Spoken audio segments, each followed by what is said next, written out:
ഒരുപാട് തവണ പോയിട്ടുള്ള വീടാണെങ്കിലും ഓർമ്മ വെച്ചിട്ട് ആ വീട്ടിൽ പോകുന്നത് അവിടുത്തെ മുത്തച്ഛൻ്റെ 80-ാം പിറന്നാളിനായിരുന്നു. അച്ഛൻ്റെയും അമ്മയുടെയും ഏട്ടൻ്റെയും കൂടെ ആ വീട്ടിലേക്ക് കടന്നു ചെല്ലുമ്പോൾ വല്ലാത്തൊരു കൗതുകമായിരുന്നു.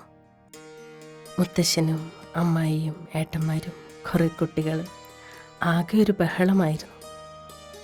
അതിനിടയിലൂടെ കണ്ണിലേക്ക് വന്ന രൂപമായിരുന്നു മഹിയേട്ടൻ. ആ ഒരൊറ്റ ദിവസം കൊണ്ട് തന്നെ ഉള്ളിൽ കടന്നുകൂടി അനിർവചനീയമായി സന്തോഷമായും തീരാ നോവുമായി മാറിയ മഹിയേട്ടൻ. വർഷങ്ങളുടെ ഇടവേളകളിൽ വീണ്ടും കണ്ടുകൂട്ടിയിരുന്നെങ്കിലും പരസ്പരം ഒന്നും പറയാനില്ലാതെ എന്തൊക്കെയോ പറഞ്ഞു സന്തോഷമുള്ള സങ്കടത്തോടെ യാത്ര പറഞ്ഞു പോയി. ഈ കാലയളവിൽ എപ്പോഴോ രണ്ടുപേർക്കും കുടുംബമായി, കുട്ടികളായി. ടെലിഫോൺ മാറി മൊബൈൽ ഫോൺ വന്നു. എന്നിട്ടും പരസ്പരം ഒന്ന് ബന്ധപ്പെടാൻ പോലും ശ്രമിക്കാതെ ജീവിതത്തിൻ്റെ ഈ വൈകിയ വേളകളിലും അവർ വീണ്ടും കണ്ടുമുട്ടുന്നു. അപ്പോഴൊക്കെ അവളുടെ മനസ്സിൽ ആ ചോദ്യങ്ങൾ തിരമാല പോലെ അലടിച്ചുകൊണ്ടേയിരുന്നു. മഹിയേട്ടന് എന്നെ ഇഷ്ടമായിരുന്നോ? ആയിരുന്നെങ്കിൽ എന്തുകൊണ്ട് എന്നോട് തുറന്നു പറഞ്ഞില്ല? ചോദിക്കാൻ ഒരുപാട് ശ്രമിച്ചു. പക്ഷേ ചോദ്യങ്ങളെല്ലാം മനസ്സിൽ മഞ്ഞ് പോലെ ഉറഞ്ഞു കിടന്നു. പാടാൻ മറന്നൊരു മൺവീണയായി ഞാൻ ഇരുളടഞ്ഞോരറയിൽ കിടന്നു. പാടാൻ മറന്നൊരു മൺവീണയായി ഞാൻ ഇരുളടഞ്ഞോരറയിൽ കിടന്നു.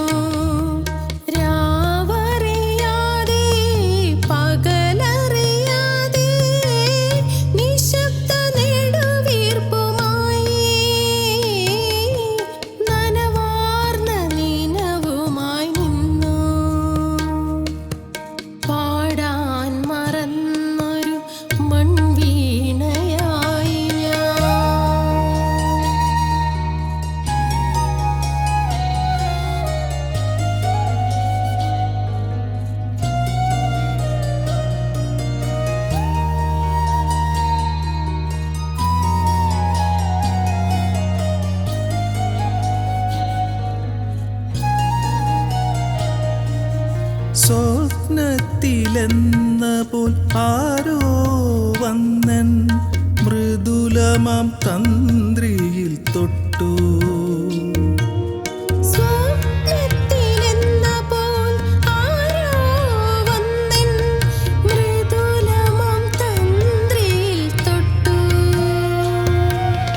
പല നാൾ കിടന്നൊരായിരുളിൻ അറയിലേക്കൊരു പൊൻവെളിച്ചം നിറഞ്ഞു.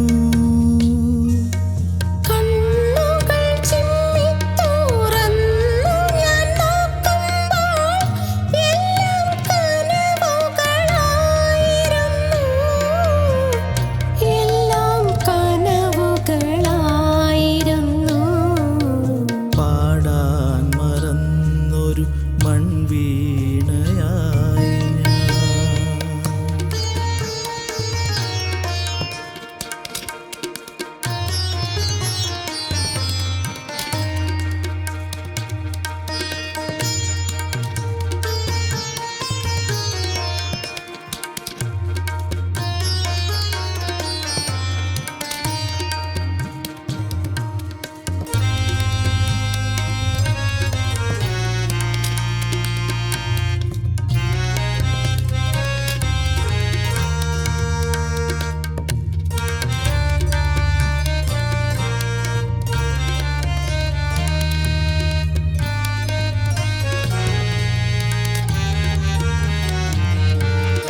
പാതി തുറന്നൊരാ മനസ്സിൻ്റെ ജാലക തിരശീലമെല്ലെ ഞാൻ നീക്കി.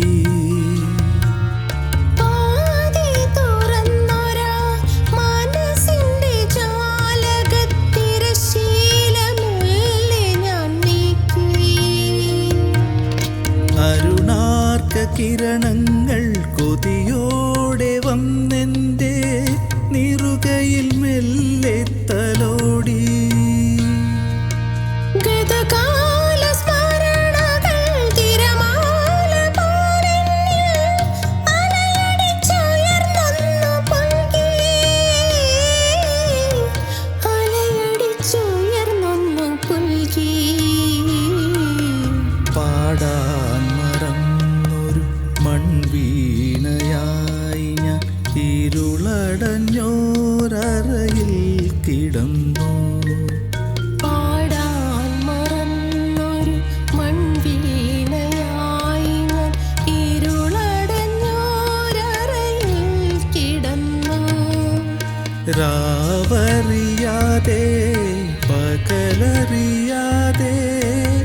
നിശബ്ദ നെടു